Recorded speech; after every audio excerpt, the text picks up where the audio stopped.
Magandang araw po mga kalingap, may bagong update po tayo kay Carla, biglang nagkaproblema bago ang lahat, pakisuportahan po ama ng kalingap na si Val Santos Matubang at sa channel ko para sa panibagong update.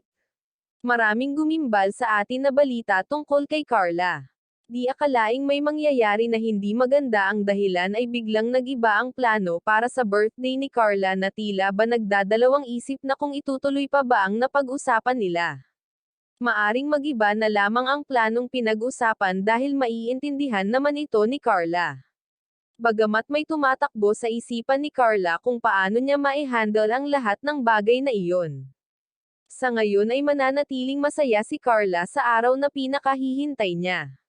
Sabik sa magiging resulta ng kanyang kaarawan, kapansin-pansin rin na tila ba ay walang kaalam-alam si Carla na may plano ang kalingap para sa kanya. Nagulat na lamang ito nang sabihin sa kanya ang plano.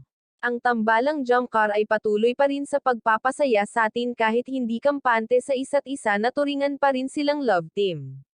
Gayunpaman naglalabas pa rin ng mga matatamis na salita at iyon naman ang ikinilig ni Carla, parang sa tingin nila ay madaling makuha ni Jomar si Carla.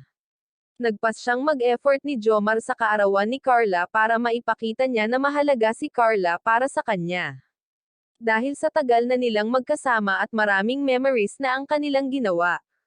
Kaya napagplanohan na gawing ingrande ang birthday ni Carla kahit may kunting aberya dahil sa pamilya niya. Mukhang hindi makukumpleto sila, pero di naman natin alam kung totoo ba talaga ito. Dahil sa nababalita ang hindi makakadalo ang importante sa buhay niya.